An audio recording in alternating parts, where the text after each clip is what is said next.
Thank you all very much for coming out tonight and joining us for this celebration and remembrance of those of our forefathers and foremothers who served in World War II. Let me just take a quick poll, and I have done this, I think, in previous concerts for this season.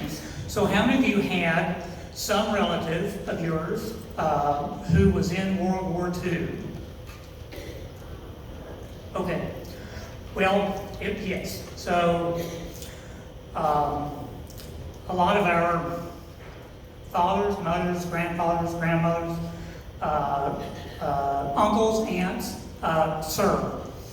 The next piece is something I have never done before, is to try and take a piece of music and create a slideshow that lines up with it. This was no small task, but this whole season, and particularly this piece of music with this slideshow, has given me a range of emotions. When I first collected all these photographs from band members, and I saw all of these young people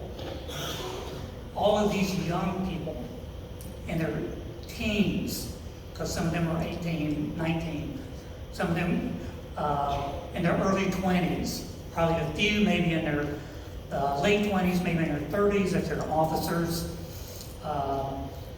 and some who were injured, some who came back whole, although I don't know that any of them came back whole.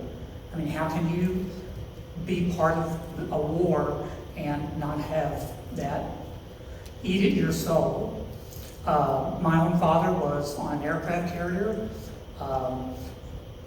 He got his draft notice for the Army and said, I'm going to go sign up for the Navy, thinking you probably had a better chance of survival on a boat. So,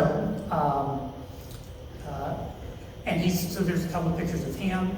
So I hope you enjoy this production, and I hope that I can keep the music and the slides so that we end up at the same time as the pictures. So just keep your fingers crossed.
that was hard to watch.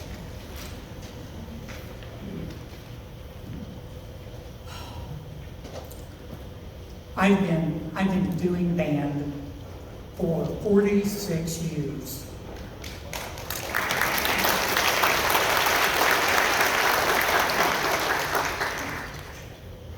I have never put together a concert that has this much meaning. Band music can be somewhat generic, and this is the most meaningful concert that I have ever put together, including this. So hopefully, maybe in the next 4 years, I can find something to equal this, but I got my doubts. So thank you very much. Now, did you all get program notes? Good. I spent a lot of time on those, so I'm going to try not to talk. You can see, and I put a lot of effort into those as well. So, how many of you saw the Masters of the Air? How many of you have seen that miniseries?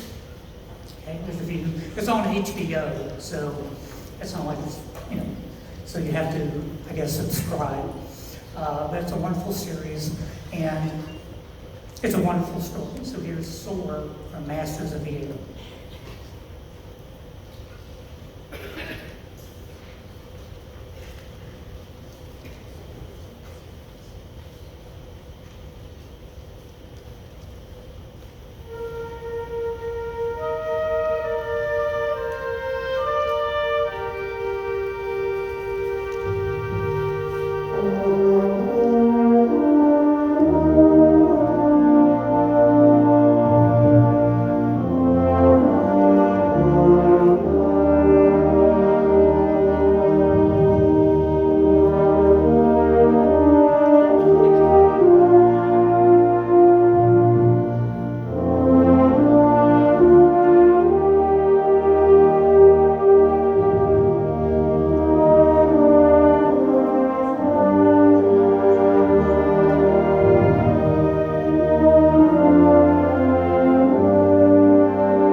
again, I think this one has the most notes with it about the USS Dorchester that went down, and the waters of the Atlantic around the coast of America.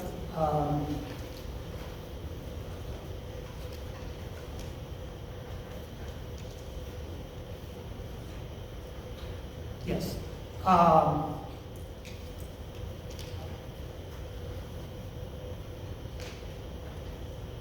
Okay, sorry, I get confused. We hear, like it says, I'm just going to repeat what's in the notes. We hear a lot about Europe, we hear a lot about the Pacific, but it was actually several years ago when I read some article about a German submarine attacking Mobile, Alabama. I'm like, what? Mobile? There were Germans in the Gulf of Mexico? And I was astonished, and I started researching that. Anyway, so it's an amazing story. This is a wonderful piece of music.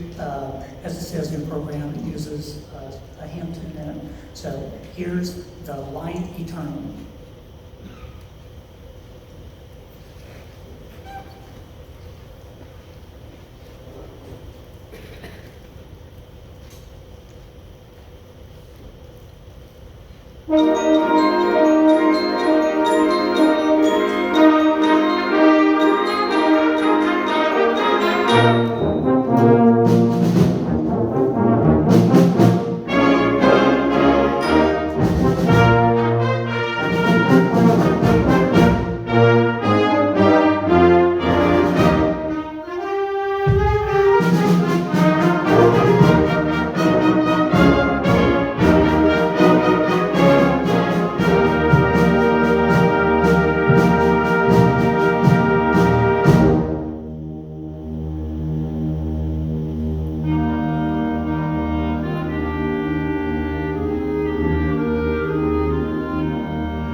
again, I don't want to repeat what's in your program notes, but every year, actually in Memorial Day, we do the four main branches of the Armed Forces and the Coast Guard.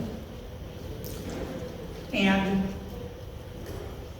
many years ago, when I would do a military tune medley, I would do Army and Navy and Marines and Air Force. And one day, after one of these events, a woman comes up to me and she says, "What about the Coast Guard?" And I'm like, "Oh." And so I actually found an band arrangement that has the Coast Guard included. Again, because the Coast Guard is part of the military. So, again, World War II, and as it says in your program notes, I can't make a B. Anyway, CB for Construction Battalion. Again, the Marines would go in and destroy things the way Marines do. My son was a Marine, so I can say that. And especially in World War II, they're invading, and then the Seabees come along, for the Navy, and they have to build piers and docks and things so that when boats come in, they can unload not just soldiers and sailors, but they can unload crates and all kinds of boxes and things like that. And so I came across this, and I'm like, this is great. And there's even lyrics. So follow along with the lyrics, and you're welcome to sing along if you like.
A shout out to our brass section.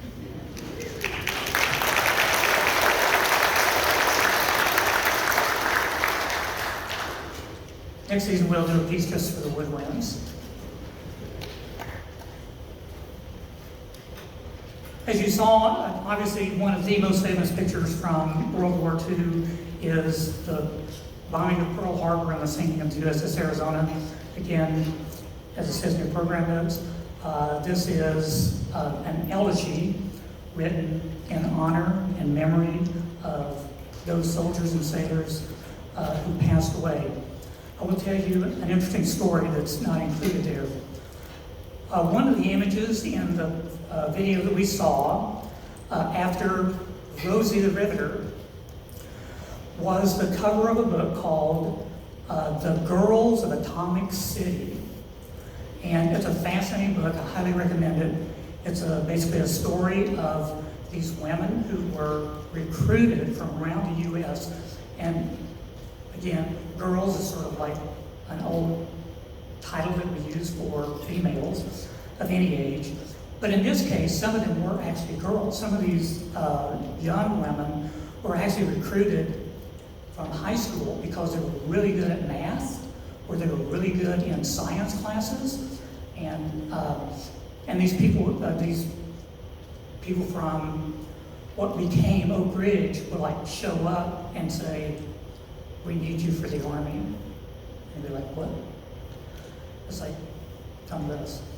And it gives a fascinating story of these women who helped, and the other part of the story, everything, nobody knew what was going on. So they had like one little piece of the puzzle that they were working on. They had no idea. They had no idea what they were working on. It's like, here, do this, take these measurements, check this stuff that's going through this tube, okay, and give us like the composition of the chemicals, etc., things like that. And when the bomb dropped, they're like, "Oh my God, that's what we were working on." And occasionally, Robert Oppenheimer would show up, and say, "You're doing a great job, keep it up." So, and of course, and they just picked this random place out in the middle of nowhere in somewhere called Tennessee, where I grew up. And it was outside of Knoxville, so it was close enough that, of course, in the 1940s, it was within, easy driving distance to a major city. And it would talk about going to Miller's. I thought, I've been to Miller's in Knoxville. But nobody knew it was out there. Nobody knew it was going. It was just this facility that had like a lot of barbed wire around it. So I highly recommend that book. I'm going on a little too long. That book ends with a very touching story. A woman named Dorothy, who they call Dot, she was again in her early 20s, okay, when she was working on the bomb. Many years later, when she's in her 70s, she's visiting the memorial,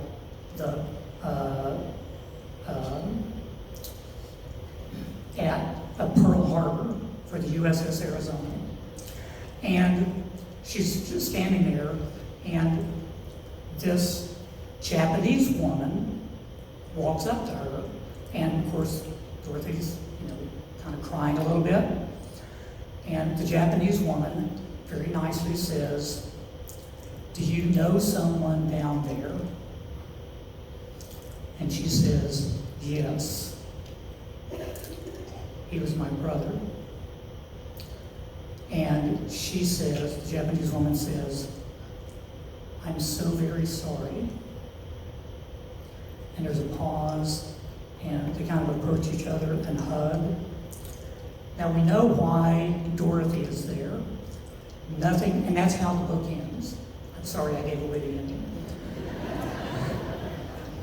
But I wondered, this Japanese woman, did she have someone down there that she was coming to honor their memory? I mean, they were pressed into service by an emperor who was their god. So anyway, a very touching story. Anyway, it's a great read. And it goes back and forth between the story of the women and what they were doing and what they were doing in their lives, as well as what they're working on. And then there's like a little chapter in between about what was going on with the professors who were coming up with the idea of the bomb. It's a fascinating read. I highly recommend it. Here is Elegy for the USS Arizone.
from our sponsor.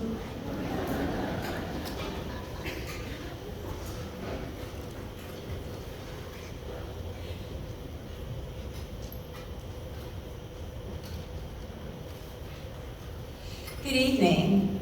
Thank you so much for coming tonight. On behalf of everyone on stage, we really appreciate your support and your interest in the band. We'd like to welcome you to our annual spring concert, and this is a culmination of a year-long honoring of the end of World War II in 1945. At this time, I'd like to thank the First Baptist Church here for hosting us again. It is so nice to be in a nice big venue that is so nice acoustically and such a wonderful stage, and we really do enjoy playing here. Thank you so much, First Baptist. We're proud of you.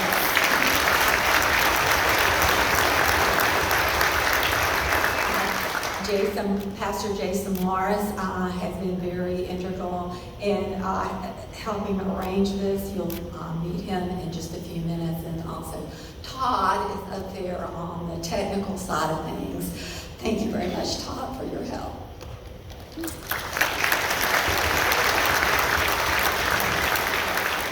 In addition, even though I'm not sure anyone from the Community Center and Parks and Recreation is here, we do want to thank them for allowing us to rehearse and give performances over in the Community Center. You'll probably notice on the back of your program that we have a sponsorship level of giving. There are lots of names there and different levels of giving. If you would like to support us, we would love to have you on the back page of our next concert. There are envelopes with letters inside out here on the table. If you are interested, go ahead and take one and mail one in, and your name will be on the program next fall for the entire season. We always thank our corporate sponsor, the Olin Building Group, from the stage, and then I would like to thank all of the other sponsors whose names are on the back of the page at this time. Thank you very much. We really do appreciate it. So we're a nonprofit, and even though we're a nonprofit, we still have expenses. And you probably noticed back in the back when you first came in that we had a very empty music case. And if you have enjoyed tonight's performance, and we would love for you to show your appreciation by tossing $1 or $2 into the case. So anyway, you can mail a check in. If you did bring cash tonight, a lot of people don't bring cash anymore. And the address is on the back of the program also, or you can email me for a sponsorship form. Let's see, where am I? So our next performance is on Memorial Day, and we will be out in the park supporting the Hooks for American Legion as they present their ceremony for Memorial Day. The ceremony starts at 11 o'clock, but we are going to provide a musical concert starting at 10:30. So I hope that many of you will be able to do that. Be sure to bring your own lawn chair to sit in, and it's a very moving ceremony, and I think you'll enjoy it. Our next concert will be in the fall on November the 6th. So it will be back over in the Fullwood Theater over in the Community Center, and it'll be a surprise as to what the theme is. I haven't been told yet, so we hope that you will continue your support next year with us. Right now, I'm going to ask one of our members to stand up, Heidi Gunther. Heidi has been with us since 2014, and she has been a member of the board since 2016. Heidi is getting ready to leave us. She is moving to Lexington, Kentucky this summer and will be entering the University of Kentucky, pursuing a doctorate in music education.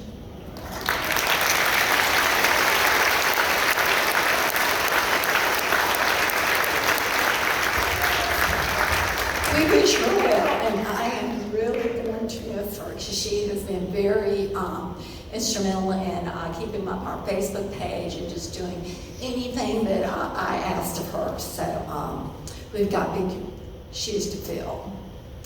So now, without further ado, I'm going to ask Heather and Jason Morris to come up. And they are our soloists for tonight, and they will be singing tunes, musical memories from World War II. Thank you very much.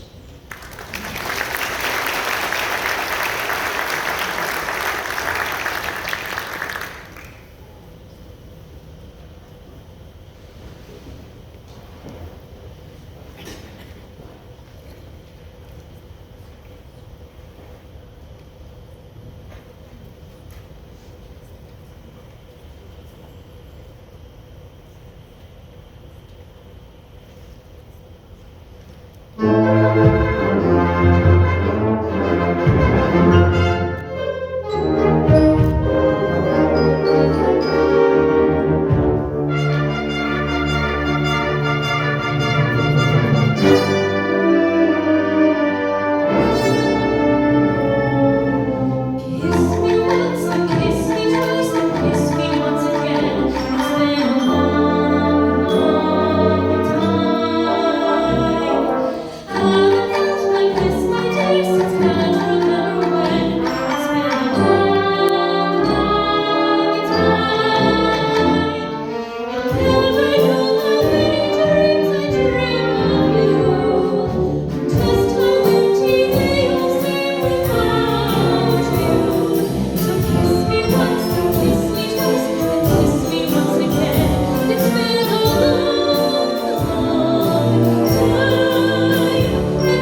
encore.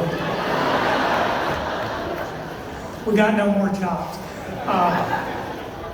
For those of you who know what chops are, thank you all very much for coming out. The next time you come to one of our concerts this coming fall, and I'm beginning to plan out some of the music for that. It's going to be a great series of concerts. You got to bring somebody with you. So you got to bring somebody with you. Unfortunately, this would probably fill the auditorium over at the community center.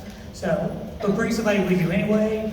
Over the last several years, our audience has grown and grown. One of the concerts we did, there were 20 people standing in the lobby listening to us because all the seats have been taken inside. Still, come and join us. Thank you very much for showing up. And thank you very much to First Baptist Matthews and for my maybe long-lost kin, Jason and Heather Morris. Jason tells me he's from, his family was from somewhere in Southwest Virginia, as was mine. So, from a little bit, so we got to do some genealogy research there. So, thank you, but I have more hair, so I don't know.